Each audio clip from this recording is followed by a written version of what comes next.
오늘 주신 말씀은 역대하 15장 1절부터 7절까지의 말씀입니다. 구약 역대하 15장 1절부터 7절까지의 말씀입니다. 역대하 15장 1절부터 7절 말씀, 우리 한 절씩 교독하여서 읽겠습니다. 하나님의 영이 오데세 아들 아사랴에게 임하시매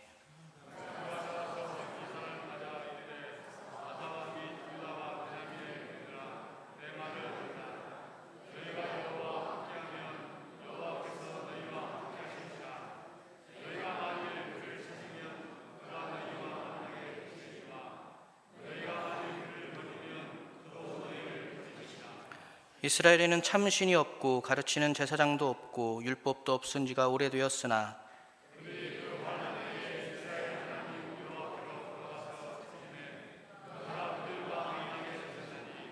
그때 온 땅의 모든 주민이 크게 요란하여 사람의 출입이 평안하지 못하며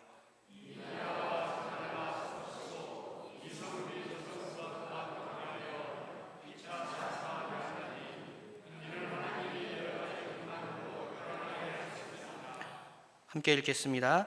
그런즉 너희는 강하게 하라. 너희의 손이 약하지 않게 하라. 너희 행위에는 상급이 있음이라 하니라. 아멘. 저도 서울도 마찬가지로 코로나 때문에 더 심해서 신방 같은 거를 하기가 어려웠는데 이제 우리 연동교회에 와서 대신방을 하고 있습니다. 대신방을 시작한 이후 저를 뵙는 분들마다 얼굴이 더 좋아졌다고 그러셔서 이게 얼굴이 더 좋아지면 안 될 얼굴인데 더 좋아지고 있습니다. 참으로 행복하고 감사와 기쁨을 올려드립니다. 신방을 하면서 또 하나 느끼는 건 오늘 오전에 목사님 말씀하신 것처럼 이제 연로하신 우리 성도님들 뵐 때마다 참 건강해지셨으면 좋겠다라는 마음도 있고, 또 한 가지는 참 어떻게 이때까지 참 포기하지 않으시고 신앙생활을 이때까지 그렇게 기도하시며 오셨을까 하는 존경심도 갖게 되더라고요. 그 마음으로 오늘 말씀을 좀 준비했습니다.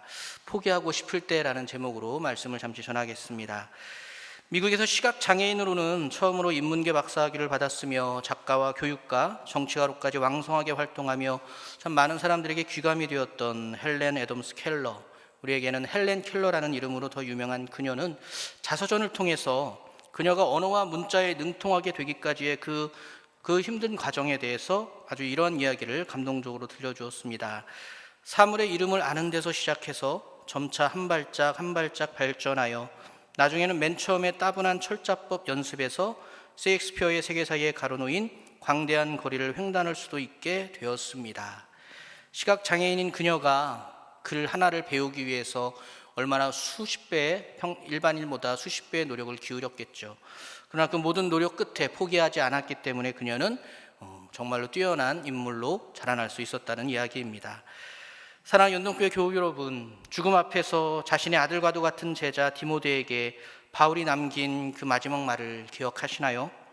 나는 선한 싸움을 싸우고 나의 달려갈 길을 마치고 믿음을 지켰으니 이제 후로는 나를 위하여 의의 면류관이 예비되었으므로 주 곧 의로우신 재판장이 그날에 내게 주실 것이며 내게만 아니라 주의 나타나심을 사모하는 모든 자에게도니라. 저는 바울의 이 고백을 들을 때마다 비록 제가 디모데는 아니지만 마치 바울이 저에게 또 우리에게 당부하는 것처럼 느끼게 됩니다. 모든 것을 놔버리고 싶을 때, 정말 이제는 다 포기해버리고 싶을 때, 그때마다 다시 한번 우리의 피곤한 무릎을, 우리의 연약한 손을 일으키고 또 다시 내밀게 하는 바울의 고백인 것입니다. 사실 우리가 살아가며 경험하게 되는 대부분의 일들은 긍정적이기보다는 부정적인 경우가 더 많이 있습니다. 우리의 무릎을 꺾게 할 만큼의 심각한 좌절감이 종종 찾아오기도 하고 어찌할 바를 몰라 하염없이 눈물만 흘리게 만드는 참을 수 없는 고통의 순간 역시 우리와 너무나도 가까이에 있습니다. 우리가 그토록 공들여 쌓았던 신앙마저도 뿌리채 흔들리게 될 만큼의 분노를 주는 환경과 상황은 또 어떻든가요? 그건 역시 참으로 쉬지 않고 저와 여러분의 마음을 우는 사자와 같이 집어삼킬 태세를 하고 잔뜩 웅크리고 있는 것이 사실입니다. 그렇습니다. 인생이 마라톤이라면, 우리가 걸어야 할 이 모든 신앙의 여정이 마라톤과 같은 것이라면 그 사이사이에는 수도 없이 우리의 달려갈 길을 막아서려는 장애물과 사단의 시험들이 놓여져 있습니다. 그 모든 장애물들을 만날 때마다 우리는 심각하게 고민을 하게 됩니다. 멈춰버릴까? 여기서 이제 그만할까? 이러다 정말 죽겠는데, 정말로 딱 죽겠는데 그냥 다 그만둬 버릴까? 그렇게 우리는 모든 것을 다 포기하고 싶은 강한 유혹을 경험하게 됩니다. 정말로 지독하니까요. 정말로 지독하게 실이 고통스럽고 절망적이며 화가 나니까요. 그래서 우리는 포기해버리고 싶은 강한 열망을 느끼게 되는 것이며 실제로 포기하는 사람들도 많이 있습니다. 그러나 사랑하는 교우 여러분, 그 모든 절망의 순간에 그 지독하리만큼 고통스럽고 분노가 치밀어 오르는 그 상황 가운데서도 포기하지 않았기 때문에 헬렌 켈러는 그 이름 그대로 헬렌 켈러가 될 수 있었습니다. 바울이 될 수 있었으며 예수님께서 예수님이실 수 있게 된 것입니다. 그들에게는 단 한 번도 포기를 생각해야 할 만큼의 고통스러운 상황이나 절망적인 환경이 찾아오지 않았기 때문에 그럴 수 있었던 것이 아니죠. 그들에게도 포기하고 싶은 순간이 분명히 찾아왔지만, 존재했지만, 그러나 포기하지 않았기 때문에, 달려갈 길을 계속 달렸기 때문에 세상으로부터 인정받고 하늘 아버지에게도 칭찬받을 수 있는 그런 존재들이 될 수 있었던 것입니다. 우리는 사실 반드시 기억할 수 있어야 합니다. 오늘 본문의 주인공은 아사 왕입니다. 그는 남방 유다의 제3대 왕이었습니다. 당시 남방 유다는 분열 왕국의 초대 왕이었던 르호보암과 그의 아들 아비암 때를 지나면서 심각한 우상 숭배의 죄악 가운데에 빠져 있었습니다. 그런 상황 속에서 제3대 왕으로 권좌에 오른 아사 왕은 단호하게 하나님의 말씀대로 남방 유다를 다스리기 위한 정치를 펼치기 시작했습니다. 남방 유다의 모든 성읍에서 이방 제단과 산당들을 없애기 시작하였고 아세라 목상을 찍어버렸습니다. 또한 유다 백성들에게 명령을 내려 하나님의 뜻을 찾아 그분의 말씀대로 살아야 할 것을 명령하였습니다. 그 모든 과정 가운데에서 얼마나 많은 반대와 위기가 있었을까요? 이방 나라들로부터의 얼마나 많은 위협이 그를 찾아왔을까요? 그럼에도 아사 왕은 포기하지 않았습니다. 신앙의 회복을 위한 노력을 아끼지 않았고 회복된 신앙을 방해하는 모든 종류의 위협에 맞섰습니다. 그러던 중 결국 이방 국가였던 에티오피아의 왕 세라가 남방 유다를 정복하기 위해 쳐들어왔습니다.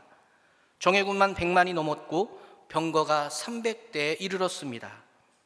고작 30만의 병사만을 가지고 있던 아사 왕에게는 커다란 위기가 찾아온 순간이었죠.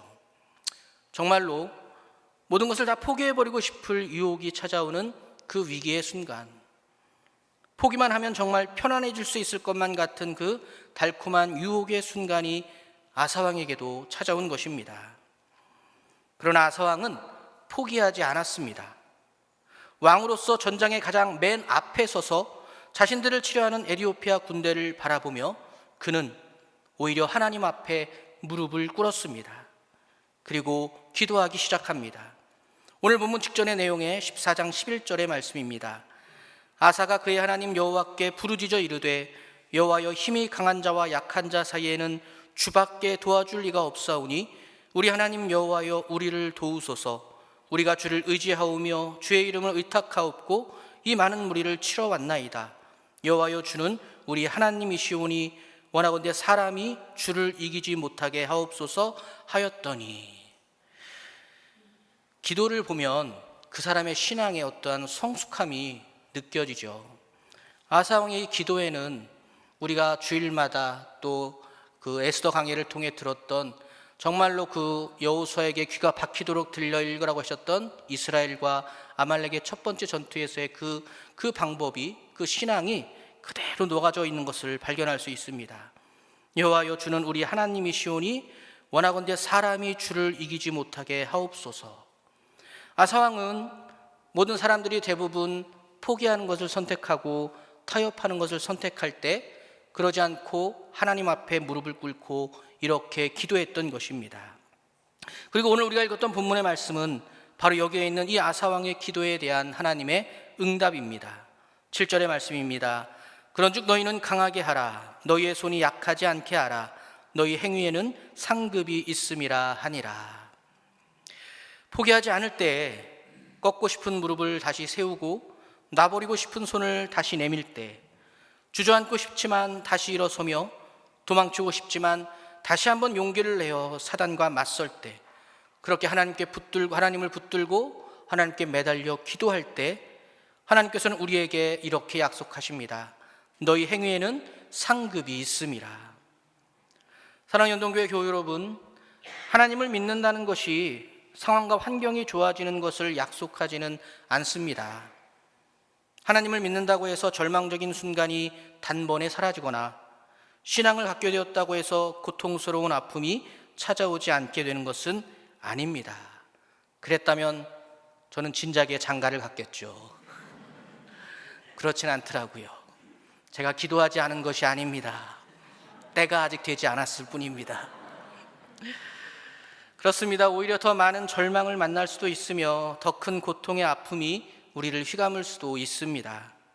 그러나 기억하셔야 할 것은 그 모든 순간에 우리가 포기하지 않고 하나님의 이름을 부르며 하나님께 엎드려 기도할 때 하나님은 우리를 위해 싸우시고 우리를 도우시며 우리에게는 반드시 상급까지도 주신다는 사실을 기억하셔야 됩니다.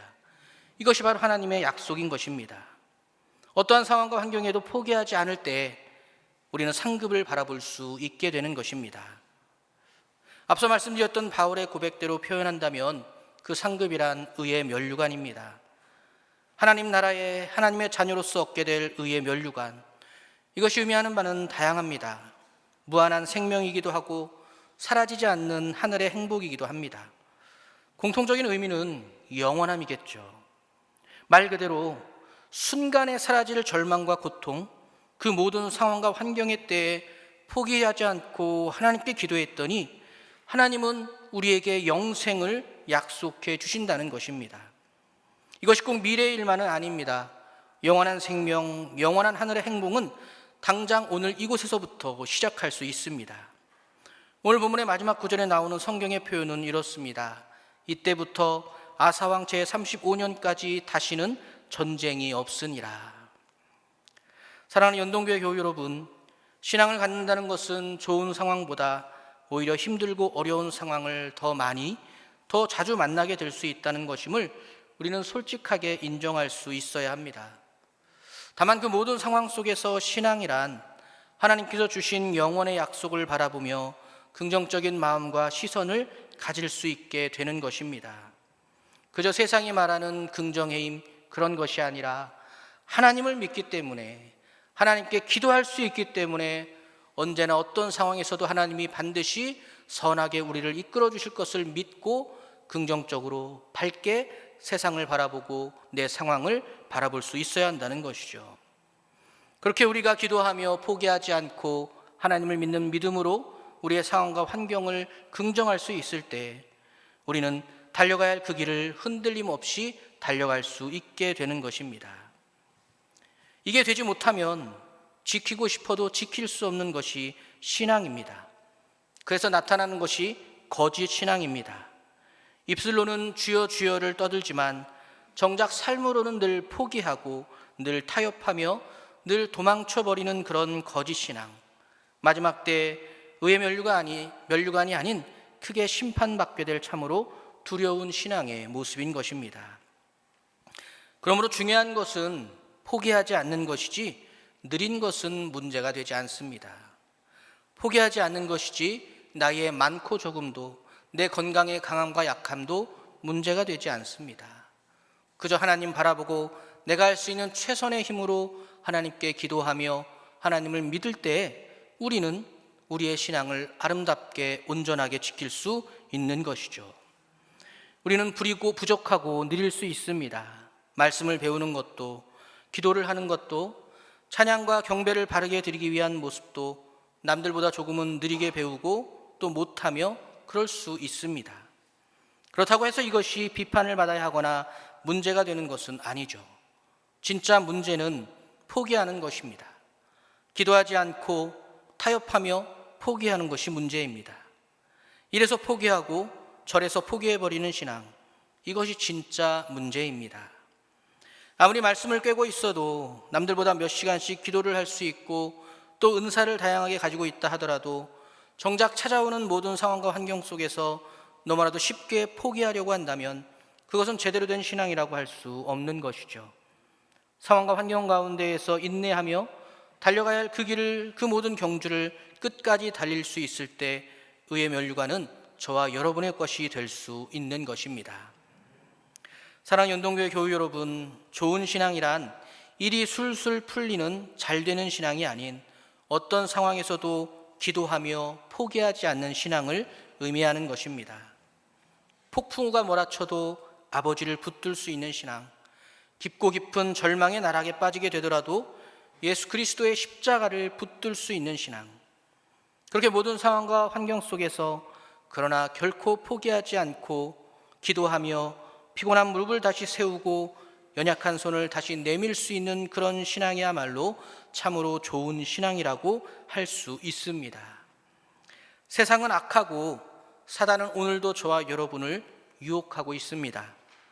그만하라고, 그 정도면 됐다고, 더 하지 말고 이제 그만 편해지라고, 그렇게 포기하라고 달콤하게 우리 귓가에 속삭이고 있습니다. 그러나 사랑하는 연동교회 교우 여러분, 포기하지 마시기 바랍니다. 기도를 포기하지 마시기 바랍니다. 말씀을 포기하지 마세요. 예배를 포기해서는 안 됩니다. 우리를 향한 하나님의 부르심에 응답하기를 절대로 포기하지 말아야 합니다. 포기하라는 유혹의 속삭임 앞에서 오히려 우리의 신앙을 하나님께 칭찬받을 만한 신앙으로 인정받게 하는 기회로 바꾸시기를 부탁드립니다. 그러기 위해선 언제나 우리의 연약한 손이지만 하나님을 붙들고 기도하는 손으로 늘 지킬 수 있어야 합니다. 늘 말씀을 사모하며 예배하기를 항상 즐거워하는 믿음으로 살아갈 수 있어야 합니다. 포기해서는 안 됩니다. 다시 한번 일어서야 하고 또 한 번 달릴 수 있어야 합니다. 빠르지 않아도 됩니다. 하나님께서 원하시는 1등은 빠른 사람이 아니라 끝까지 완주하는 사람입니다. 이제 사랑하는 우리 연동교회 모든 교우님들의 삶과 신앙이 언제 어떠한 상황과 환경에서도 포기하지 않고 끝까지 달려가야 할 그 길을 달릴 수 있는 의의 멸관의 신앙이 될 수 있기를 예수 그리스도의 이름으로 축복하며 기도하겠습니다. 이렇게 기도하겠습니다. 사랑의 아버지 하나님, 감사합니다. 우리를 구원하여 주시고 하나님의 자녀 삼아 주셔서 믿음의 길을 걷게 하시니 참으로 감사드립니다. 힘들고 어려울 때마다, 모든 것을 포기하고 싶을 때마다, 그러나 우리를 위해 대신 싸우시는 아버지 하나님을 바라보게 하시고 하나님께 기도하게 하시고 하나님께 매달리게 하셔서 어떠한 상황에도 포기하지 않고 이 믿음의 길을 끝까지 완주하는 우리가 되게 하여 주시옵소서. 감사드리며 예수 그리스도의 이름으로 기도드렸습니다. 아멘. 우리 예수의 이름으로 나는 일어서리라 함께 찬양하겠습니다.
예수의 이름으로 나는 일어서리라.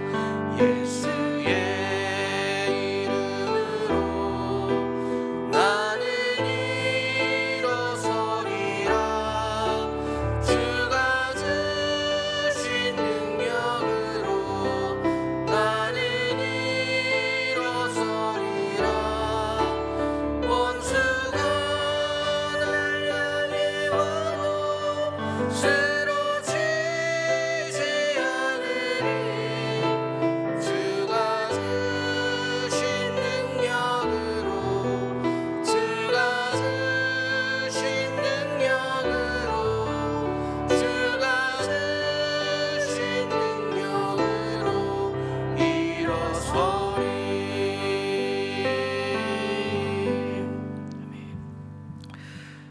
이제는 우리의 생명이 되어주신 예수 그리스도의 구원의 은총과 우리를 향한 하늘아버지의 끊을 수 없는 신실하신 사랑하심과 우리의 발걸음을 영원한 하나님의 나라로 이끄시는 성령님의 인도하심이 어려운 중에도 포기하지 않고 불러주신 그 신앙의 길을 기도하며 끝까지 완주하리라 결단하며 은혜를 구하는 사랑하는 우리 모든 연동교회 교우들 위해 영원토록 함께 계시옵기를 간절히 축원하옵나이다.